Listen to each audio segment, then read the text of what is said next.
얘가 아주 위기를 맞고 있습니다. 이제 저도 이제 여러 가지 것들을 고민하고 생각하면서 우리 이제 중국에 있는 그 친구랑 함께 연락을 좀 나눠봤는데요. 그 친구가 그런 얘기를 하더라고요. 얘기를 하는데 중국에서 벌어지는 이 사태가 굉장히 심각한 상태고 또 어려운 상태인 것은 확실하다. 그리고 또 정말 자기가 그런 얘기를 하더라고요. 모이는 것이 얼마나 기쁘고 행복한 일인지를 알게 된다라는 그런 얘기를 하게 되었습니다. 그러니까 정말 그런 것 같습니다. 하나님이 우리들에게 이렇게 이제 시련을 주시고 또 이 교회에게 또 많은 어떤 또 큰 문제가 벌어지지 않았습니까? 물론 교회의 일은 아니지만 이제 그 모든 화살들이 사회적인 비판들이 이제 교회를 향하고 있고 또 그것들이 이제 우리에게 닥쳐오는 그 현실들이 그냥 제가 이제 좀 오늘 예배를 드리기 앞서서 좀 눈물을 흘렸는데 근데 그냥 그런 마음이 들었어요. 아 이제 정말 모이는 것이 만만치 않은 싸움이 되겠구나. 하나님 앞에 모이는 것이 이 전염병이 끝나도 하나님 앞에 모이고 예배하는 것이 쉽지 않은 그 전쟁이겠다 이런 생각을 하게 되었습니다. 점점 더 우리가 이제 이 순간을 통하여서 이 모이는 일에 힘써 주시고요. 더욱더 여러분들 이제 우리가 모인다는 것이 이 전염병 때 말고 앞으로도 나중에 그때 이제 우리가 모이는 것이 얼마나 귀하고 소중한 것임을 여러분들이 깨닫고 알게 되는 그런 또 귀중한 시간이 되기를 주의 이름으로 간절히 축원합니다. 제가 앞에서 좀 이렇게 웃어야 되는데 좀 밝게 여러분들을 담대하게 말씀을 드려야 되는데 그냥 딱 보니까 이렇게 여러분들도 걱정도 가득하고 수심도 있고 또 아주 이 정말 여러분들이 심각한 그런 마음을 다 느끼게 되니까 조금 복받쳐오르는 그런 마음들이 있었습니다. 여러분 양해해 주시고 함께 우리가 잠깐 말씀을 나누면서 또 힘을 얻고 돌아가는 그런 시간 되기를 주의 이름으로 부탁을 드리겠습니다. 이 건강이라는 것은 이 모든 사람들의 소망이죠. 그래서 누구나 건강해지를 소망하고 또 아프지 않기를 간절히 바랍니다. 근데 정말 우리가 이 전염병으로 인해서 이 건강에 대한 문제는 더욱더 우리의 삶을 위기로 몰아가고 있습니다. 교회도 최선을 다해서 방역하고요. 여러 조치를 취하고 있지만 이게 어떻게 전파되고 있는지 알 길이 없고 또 요즘 최근에 한 교회 유사단체로 인해서 자칫하면 교회마저 피해 온상이 되어버린 것 같아서 이 마음이 참으로 심란합니다. 그런 의미에서 이제 금요일 오전에 여러 가지 생각들을 이제 이렇게 하고 하면서 여러분들에게 이제 그런 것들을 대처 방법을 공포해 드렸고 혹시라도 이제 심각해진다면 사실은 이게 신학교 때 논의를 많이 했던 거거든요. 온라인 예배가 가능하냐, 인터넷으로 드린 예배 가능하냐 굉장히 많은 논란이 있던 그런 얘기였어요. 근데 뭐 어쩔 수 없는 상황 속에서 이제 우리가 이렇게 온라인 예배 같은 것들도 앞으로는 구축을 해야 되고 여러분들이 함께 이제 이 커뮤니티를 이렇게 구성을 하는 것도 굉장히 중요한 교회 대처 방법이고 또 앞서서 정말 그런 일들을 교회가 이제 새로운 방향으로 발전해야 된다는 것도 다시 한번 깨닫게 되었습니다. 근데 이제 정말 교회마저도 이렇게 예배마저도 라이브 방송 중심으로 해야 할지 모른다는 생각을 하고 있었는데 감사한 것은 하나님은 준비하신 하나님이라는 것을 좀 알게 되었는데요. 이번에 특별히 구역 모임을 시행하면서 이제 성경 묵상을 조금 더 가까이 할 수 있는 방법이 없을까 고민하고 있었습니다. 그러면서 이제 영상 제작을 여러분 이제 통해서 제가 배포하고 있잖아요. 그래서 유튜브나 이런 것들을 통해서 이제 하나님 훈련시키시고 있고 또 그렇게 해서 이제 여러분들에게 그런 쪽으로 좀 더 가까이 갈 수 있는 시간들을 마련을 하고 있는데요. 그렇게 하면서 이제 앞으로 교회 방향이 어떤 것들이 이제 하나님이 훈련시켜 주셨고 또 계속적으로 그런 것들을 강조할 예정입니다. 그래서 오늘 여러 가지 생각 끝에 또 결단 속에서 또 정말 교회 나와야 되냐 말아야 되냐 여러 가지 고민들이 있었을 것 같아요. 그래서 어떻게 해야 되지? 나와야 되지 말아야 되지? 많은 고민이 있었을 텐데 여러분 정말 축복하는 것은 이 자리에 나온 여러분들에게 하나님이 지키시는 축복이 있게 되기를 간절히 소망하고 기도합니다. 이런 중에 한 가지 책을 만났는데요. 바로 어떤 책이냐면 이 존 파이퍼 목사님의 암을 낭비하지 마세요라는 책이었습니다. 이 책은 이 존 파이퍼 목사님이 병상 중에 있었을 때 얻었던 은혜의 글을 모았던 것인데 이 암이라는 질병을 통해서 이 성도가 얻을 수 있는 영적인 유익이 무엇인가 여기에 대해 정리해 놓은 책이 바로 이 책입니다. 그래서 이 목사님이 11가지 주제를 가지고 설명해 주셨는데 그중에서 제가 9가지만 설명을 드리면요. 이렇게 되어 있습니다. 첫째로 암이라는 고난이 주는 의미를 깨닫지 못한다면 암을 낭비하는 것이다 이렇게 얘기했고요. 이 말은 어떤 얘기냐, 고난이라는 것은 인류의 죄악에 대한 결과인과 동시에 믿는 우리들에게는 오히려 하나님의 영광과 가까워진다라는 의미가 담겨 있습니다. 두 번째로 암에 걸린 것이 하나님의 선한 계획임을 믿지 않는다면 암을 낭비하는 것이고, 세 번째로 암에 걸린 것이 저주라고 생각한다면 그것도 암을 낭비하는 것이고, 네 번째로 생존할 확률의 평안을 찾고 있다면 암을 낭비하는 것이라고 그렇게 말하였습니다. 즉 암이라는 것을 허락하신 목적은 우리 마음을 완전히 무너뜨려서 순전히 하나님만 의지하게 하라는 뜻이라는 거죠.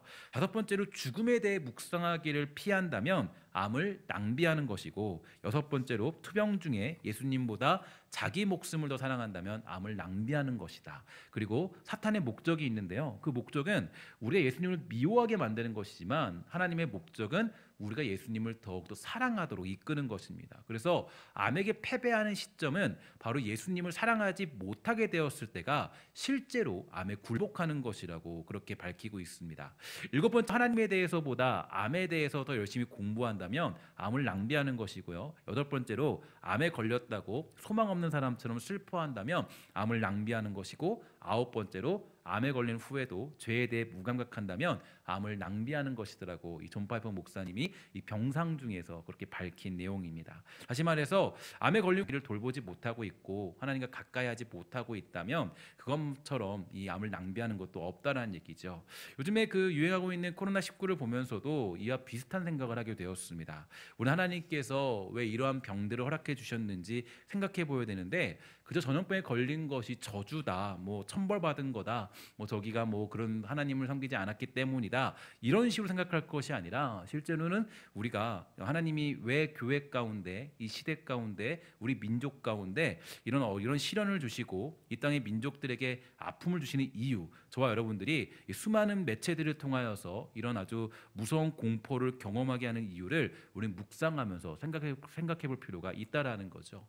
우리는 이 전염병의 시대를 절대로 낭비해서는 안 될 것입니다. 하나님의 주권과 그분의 뜻과 궁휼하심을 구하면서 함께 이 시대를 말씀과 기도로 헤쳐나가는 사랑하는 신성의 권속이 되기를 주의 이름으로 축원합니다. 이런 부분에서 우리는 이제 야곱을 맞닥뜨리고 있는데요. 사실 저는 오늘 본문이 야곱이 야복강가에서 하나님을 만나게 되는 내용이기 때문에 좀 놀랐습니다.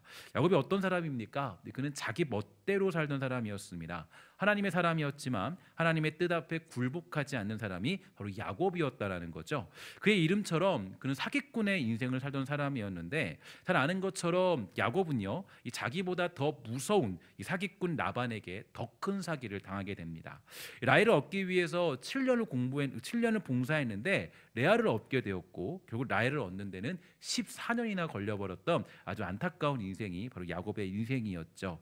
바로 그래서 그래서 그런 뿐만 아니라 그에게 주어진 몫이 하나도 없었기 때문에 야곱은요, 결국에 라반을 떠나고 자기 몫을 얻기 위해서 이 말도 안 되는 방법을 제시하게 되었습니다. 당연히 라반은 그런 일이 있을 수 없다는 것을 알았기 때문에 야곱의 제안에 승낙을 하게 되죠. 하나님은 야곱의 손을 들어주십니다. 사실 잘 보면 야곱은요, 언제나 문제가 있는 사람이었어요. 자기 욕심대로, 자기 뜻대로, 자기 멋대로, 때로는 정말 말도 안 되는 방법을 사용해서 자기 이익을 취하려는 사람이 야곱이었지만, 정말 이상하게도 하나님은 야곱의 편을 들어주시고 야곱이 이익을 얻도록 허락해 주십니다. 이건 어떤 의미가 담겨져 있을까요? 왜 하나님은 야곱을 도우시고 야곱의 뜻을 이루어 주셨던 걸까요? 창세기 30장 37절에서 42절에 보면 이렇게 되어 있습니다. 야곱은 버드나무와 살구나무와 신풍나무 가지를 꺾은 다음에 껍질을 벗겨내서 나무 껍질에 하얀 줄무늬를 만들었습니다. 그리고 나서 야곱은 가축대가 와서 물을 먹는 여물통 바로 앞에 그 흰무늬 가지들을 세워놓았습니다. 가축들은 물을 먹으러 와서 새끼를 뱉는데 염소들이 그 흰무늬 가지 앞에서 새끼를 뱉습니다. 그러자 그 사이에서 흰무늬가 있거나 얼룩이 적거나 점이 있는 새끼 염소가 태어났습니다. 야곱은 그 새끼들을 따로 떼어놓았습니다. 야곱은 라반의 가축 가운데서 줄무늬가 있거나 검은 가축들을 따로 떼어놓았습니다. 가축대 가운데서 튼튼한 짐승들의 눈앞에 가지를 놓았습니다. 그래서 짐승들이 그 가지 앞에서 새끼를 베게 했습니다. 하지만 약한 짐승들이 새끼를 베려고 하면 야곱은 그 앞에 가지를 놓지 않았습니다. 그래서 약한 것들은 라반의 것이 되고 튼튼한 것들은 야곱의 것이 되었습니다. 이렇게 밝혀지고 있어요. 그러니까 이것을 유전화적 법칙으로 보면 절대로 이 일이 이루어질 수 없는, 정말 그렇습니다. 야곱은 어떤 거냐면은 염소가 마치 태교를 하는 것처럼 그들에게 줄무늬 있는 것을 보여주면 그러한 염소가 태어날 것이다라고 그렇게 믿고 있었습니다. 이런 말도 안 되는 짓이 어디 있겠습니까? 그런데 하나님은 그것을 허용해 주세요. 그러니까 그 유전화적 법칙을 완전히 벗어나서 이걸 허용해 준다는 거죠. 그러니까 말도 안 되는 법칙인데도 불구하고 하나님이 야곱의 요구와 야곱을 복주시고 야곱에게 은혜와 능력을 베풀어 주신다라는 거예요. 그러니까 만약 이 부분이 과학적으로 합당하고 그런 근거가 있는 것이라면 그럴 수도 있겠다 이런 생각을 하지만 사실 이것이 전혀 합당하지 않기 때문에 우리 하나님의 주권적인 은혜와 그분의 뜻이 있다라는 것을 알 수가 있습니다. 이 부분을 통해서 저는 두 가지 결론을 내렸는데요. 첫 번째로 하나님은 야곱보다 더 큰 사기꾼 라반으로부터 야곱을 구원해 내시는구나 이 사실을 알게 되었고, 또한 또 우리가 알게 된 것은 하나님은 또 이 야곱을 아주 구원해 주신과 동시에 이 라반의 것을 빼앗아서 야곱에게 하나님이 주실 정도로 하나님은 인과응보의 하나님이시기도 한다는 것을 알 수가 있었습니다. 이 죄악을 용서하지 않으시고 악행을 그냥 넘어가지 않으십니다. 반드시 뿌린 대로 거두는 결과를 얻게 하시는 분이라는 거죠. 그렇게 하나님은 더 큰 사기꾼 라반으로부터 야곱을 구원해 내셨습니다. 하지만 이것만으로는요, 야곱의 전반적인 인생을 해석하는 데는 이 무리가 있어요. 그래서 묵상하면서 오늘 본문에 도달하게 되니까 하나님이 주시는 마음은 바로 하나님의 뜻이 여기에 있다는 것을 알게 되었습니다. 하나님의 목적은 뭐냐? 그 목적은 바로 이 자리를 준비하기 위해서 야곱에게 수많은 일들을 보여주셨고, 또한 그 모든 일들을 선하게 허락해 주셨다라는 거죠. 바로 사기꾼이라는 야곱의 이름을 이스라엘로 변화시켜주고자 하는 하나님의 뜻이 여기에 담겨져 있는 겁니다. 왜 야곱을 보호하셨는가? 왜 야곱을 도우셨는가? 왜 야곱을 정말 그렇게 여러 가지 것들을 통해서 이루어 주시고 많은 일들을 감당토록 허락해 주셨는가? 그 이유는 바로 야곱의 이름을 이스라엘로 변화시켜 주시기 위한 하나님의 뜻이 거기에 담겨져 있는 것입니다. 오늘 우리가 보는 본문에서 야곱은요, 야복 나루토에 이르러서 천사와 씨름을 하게 되죠. 많은 경우에 이 내용을요, 야곱이 기도해서 축복을 얻게 되었다 이런 식으로 해석도 하지만 저는 그렇게 보지는 않습니다. 야곱은 형 에서를 속인 일로 인하여서 도망쳐 있다가 20년이 흘러서야 고향으로 돌아오게 되었습니다. 하지만 형 에서가 어떤 사람이었습니까? 무서운 남자였어요. 열이 받아 있는 남자에다가 아주 남성미가 풍부한 사람이 바로 에서입니다. 호의롭게 야곱을 받아들일 사람이 아니었다라는 거죠. 창세기 32장 3절부터 6절에 보니까 이렇게 말하고 있습니다. 야곱의 형 에서는 에돔 나라의 셀이라고 하는 지역에 살고 있었습니다. 야곱이 에서에게 심부름꾼들을 자기보다 먼저 보냈습니다. 야곱이 심부름꾼들에게 말했습니다. 내 주 에서에게 이 말을 전하여라. 당신의 종인 야곱이 말씀드립니다. 저는 라반과 함께 살며 지금까지 그곳에 머물러 있었습니다. 저에게는 소와 나귀와 가축대와 남종과 여종들이 있습니다. 그러므로 제가 이 사람들을 보내어 전하여 드리고 형님의 은혜를 구하려 합니다. 심부름꾼들이 야곱에게 돌아와 말했습니다. 주인님의 형님이신 에서에게 다녀왔습니다. 에서는 400명을 거느리고 주인님을 만나러 오고 있습니다. 이렇게 말하고 있다는 거예요. 잘 보면 에서가 400명을 거느리고 야곱을 맞이하러 하고 있다고 합니다. 이거는 어떤 얘기냐? 야곱을 환대하지 않고요, 오면은 내가 너 잡아 죽이겠다 이런 내용이 여기에 포함되어져 있다라는 거죠. 그러니까 이 400명이 모였다라는 것은 이제 내가 오면 가만두지 않겠다라는 내용이 담겨져 있는 거예요. 그러자 7절에 보니까요, 이렇게 말하죠.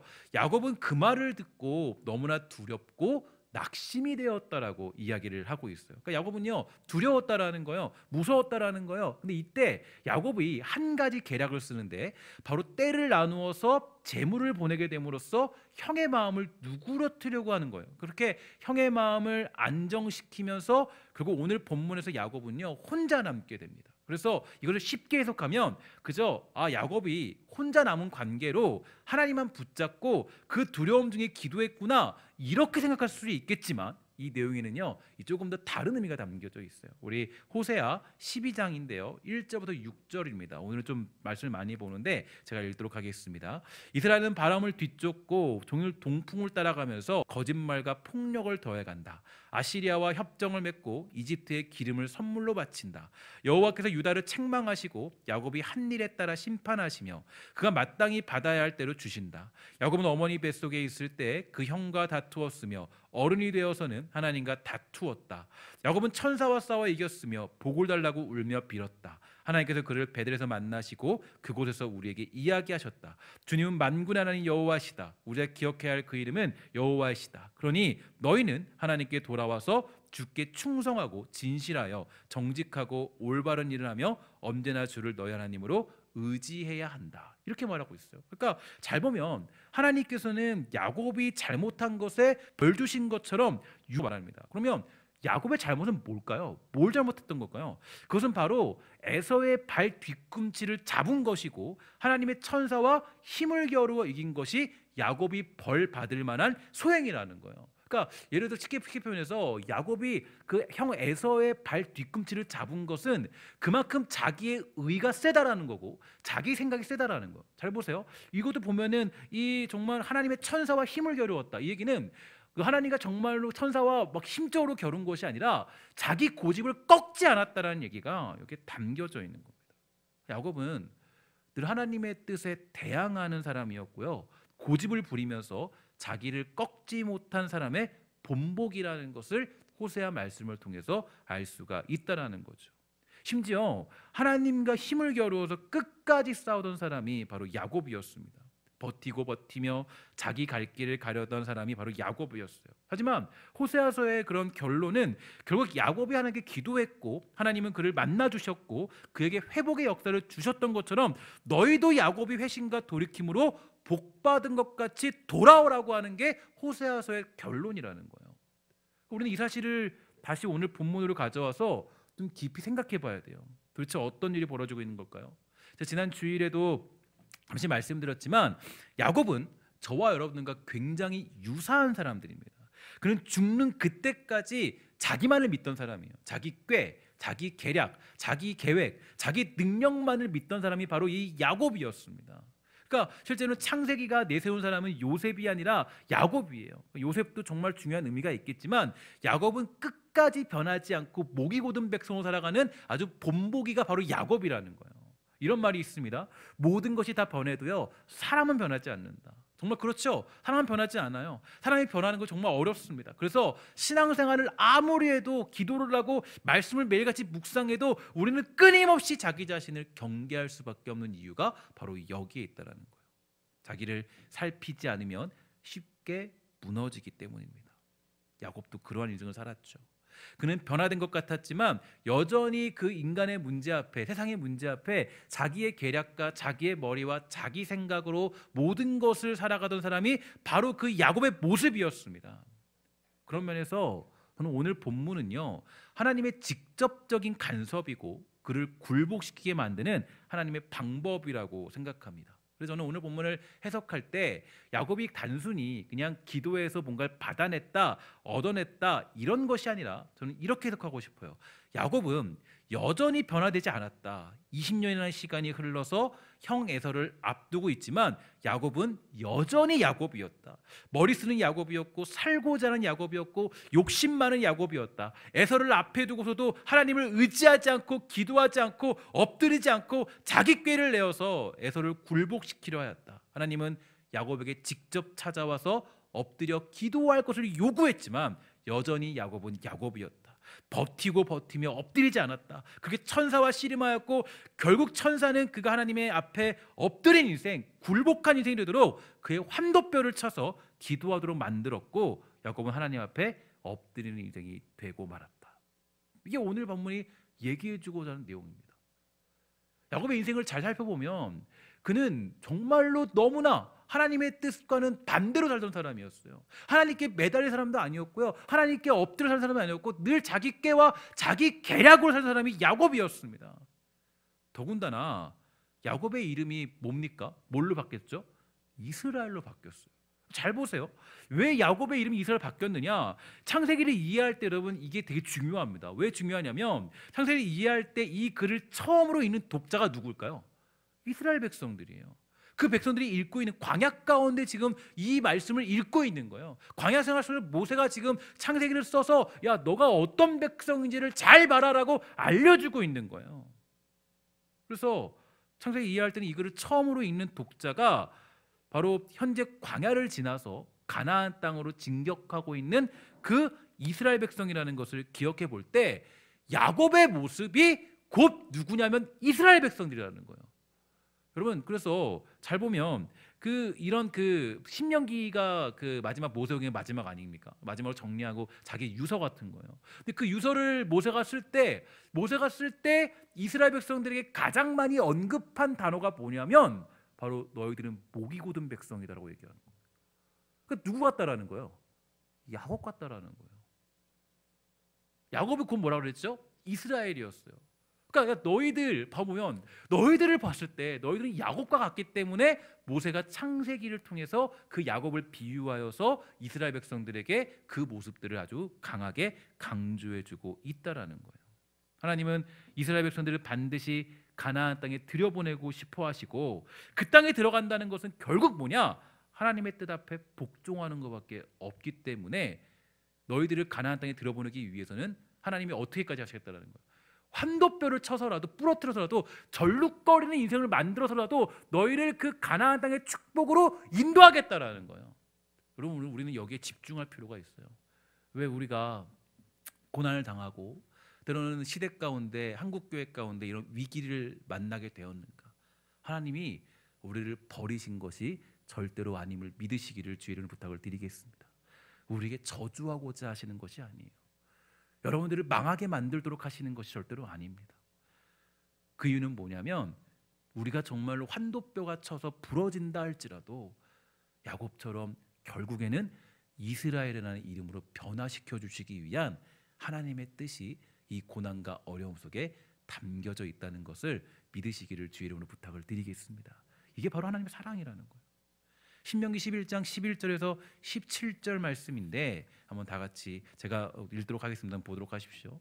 그러나 여러분이 건너가 차지할 땅은 언덕과 골짜기의 땅이요 그 땅은 하늘에서 내리는 빗물로 물을 대며 여러분 하나님 여호와께서 돌보시는 땅이요 또한 한 해가 시작할 때부터 끝날 때까지 여러분 하나님 여호와께서 언제나 보살펴 주시는 땅이요 내가 오늘 여러분에 주는 명령을 잘 지키시고 여러분 하나님 여호와께서 언제나 보살펴 주시는 땅이요 내가 오늘 여러분에게 주는 명령을 잘 지키시오 여러분 하나님 여호와를 사랑하고 마음과 정성을 다하여 여호와를 섬기시오 그러면 여호와께서 때를 따라 가을과 봄에 여러분의 땅에 비를 내려주실 것이요 여러분은 곡식과 새 포도주와 기름을 거둘 수 있을 것이요 들으는 여러분의 가축들이 먹을 풀을 자라게 해주실 것이며 여러분도 배불리 먹을 수 있을 것이요 여러분은 조심하시오 꿰매 빠져 다른 신들을 섬기지 마시오 다른 신들에게 예배하지 마시오 그렇게 했다가는 여호와께서 여러분에게 노하셔서 하늘을 닫으시고 비를 내리지 않으실 것이요 그러면 땅에서는 식물이 자라지 않고 여러분은 여호와께서 주신 저 좋은 땅에서 죽게 될 것입니다. 이 말씀이 우리가 이해가십니까? 온전히 섬기고 하나님 앞에 엎드려서 살아가야 복받는 땅이라는 거예요. 그러니까 하나님이 주시고자 하는 땅의 비결은 그 땅이 기름지고 그 땅이 뭘 해도 정말 좋기 때문에 그 땅이 축복의 땅이 아니라 우리가 받는 땅은 하나님께 엎드려서 예배할 때 나의 모든 인격들을 다 꺾고 하나님 앞에 엎드려 예배할 때 그때 우리가 누리는 축복이라고 모세는 우리에게 정리해서 그 백성들에게 알려주고 있습니다. 그럼 이제 이 말씀을 통해 알 수가 있죠. 왜 하나님이 야곱의 환도뼈를 부러뜨리셨는지 우리는 알 수 있습니다. 예전에 저는 잘 이해가지 않았어요. 아니 하나님께 열심히 기도한 사람, 하나님만 붙잡은 사람을 천사가 왜 환도뼈를 부러뜨렸을까? 왜 허벅지뼈를 부러뜨렸을까? 이렇게 하는 이유는 뭐냐?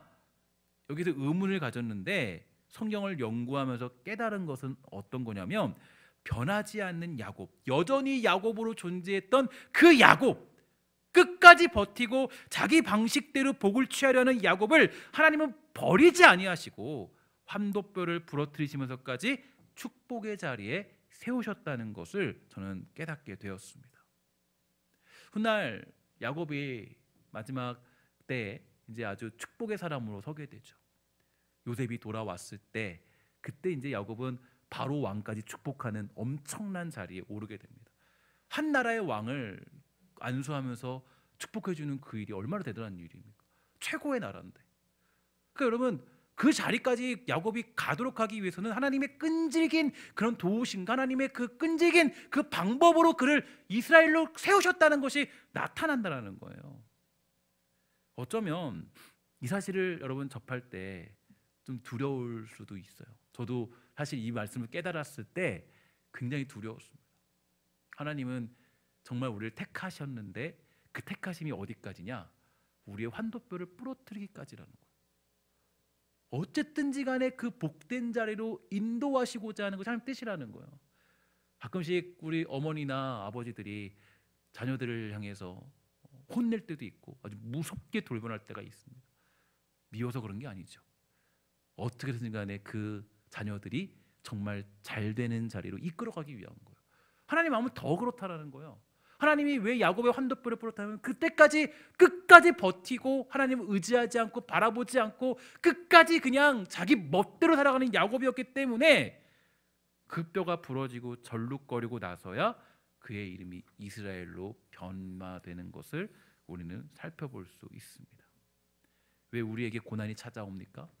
왜 여러분들에게 아픔이 찾아옵니까? 왜 이 민족 가운데 두려움과 공포와 무서움이 우리에게 공존하고 있습니까? 그 와중에 여러분들을 부르신 이유와 그 사실들을 우리가 깨달아야 됩니다. 교회는요, 세상적인 논리를 가르치는 것이 아니에요. 그 성공을 알려주는 것이 아닙니다.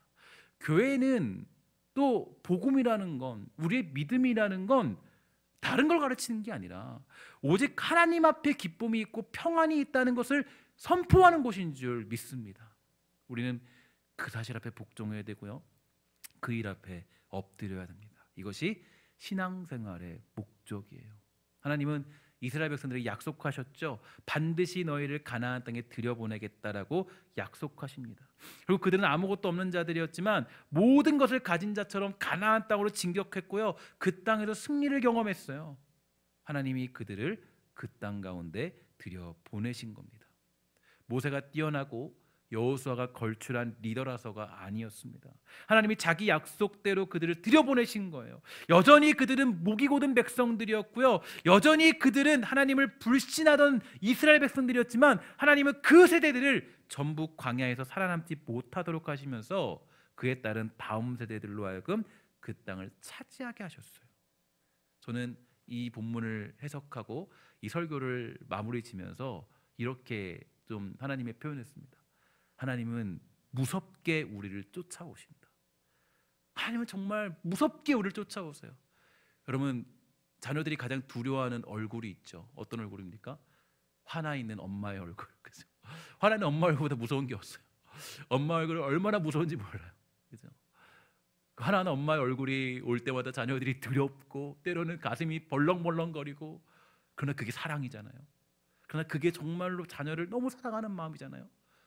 무섭게 왔다고 자녀를 포기하는 부모는 없습니다. 하나님은 정말 무섭게 여러분들을 쫓아오세요. 여러분들이 정말로 엎드리지 않으면, 우리가 엎드리지 않으면, 우리가 이런 위기를 만났음에도 불구하고 주님께 엎드리지 않으면 하나님이 우리를 아주 무섭게 찾아오시고 때로는 야곱처럼 이 안타까운 일들도 우리가 맞이할 수밖에 없다라는 겁니다. 사랑하는 여러분, 혹시 우리는 아직도 하나님께 맡기지 못하고 여전히 야곱처럼 살아가고 있지 않습니까? 하나님은 여러분들에게 오늘 이 시간도 요구하십니다. 내가 너를 이스라엘로 변화시켜 주겠다. 내가 너에 대한 목적은 이스라엘로 변화시켜 주는 거다. 하나님의 그런 주시는 메시지예요. 하나님의 목적은요, 우리가 이 땅에서 그저 잘 살고 잘 먹고 건강하게 장수하며 살다가 돌아오려는 게 아니라, 하나님의 목적은 결국에 뭐예요? 우리가 주님의 얼굴과 얼굴을 맞대서 주님과 찬양하며 예배하는 그때, 그 영광스러운 그날을 하나님은 만들어가고 계십니다. 우리는 그날을 사모하며 살아가는 거예요. 그래서 우리는 어떻습니까? 이 죽음 앞에도 우리는 두려움을 떨쳐버릴 수 있을 줄 압니다. 여러분, 혹시 마음속에 우리 두려움이 있고 걱정이 있지 않습니까? 걱정도 있고 고민도 되고 근심도 있겠죠.